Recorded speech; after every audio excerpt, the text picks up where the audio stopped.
Sirah Nabawiyah. Diutusnya Nabi Muhammad SAW sebagai Nabi dan Rasul. Inilah orang yang pertama kali membaca Al-Quran secara terbuka di depan umum.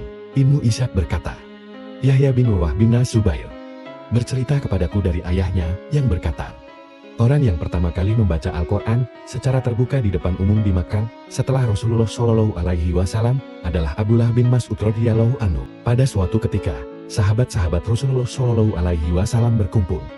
Mereka berkata, demi Allah, orang-orang Quraisy belum pernah mendengar Al-Quran yang dibaca di depan umum. Siapakah yang berani memperdengarkannya kepada mereka? Abdullah bin Mas'ud berkata, aku.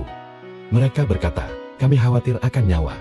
Kami ingin ada orang yang mempunyai keluarga yang dapat melindunginya dari kaum tersebut. Jika ternyata nanti mereka berbuat jahat, Abdullah bin Mas'ud berkata, biarkanlah aku yang melakukannya, karena Allah akan melindungiku. Kemudian Abdullah bin Mas'ud pergi ke Makkah pada waktu duha. Pada saat orang-orang Quraisy sedang berada di balai pertemuan mereka, Abdullah bin Mas'ud berdiri di makam tersebut, lalu membaca dengan suara nyaring Quran Surat Ar-Rahman ayat 1 dan 2, yang artinya Tuhan yang Maha Pemurah, yang telah mengajarkan Al-Quran. Abdullah bin Mas'ud melanjutkan bacaannya. Sedang orang-orang Quraisy merenungkannya, bahkan sebagian dari mereka berkata, apa yang dibaca anak Ummu Ab ini?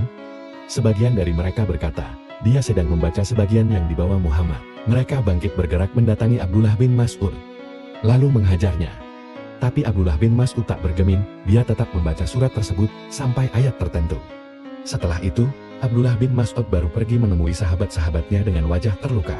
Mereka berkata kepadanya, itulah yang kami khawatirkan atas dirimu.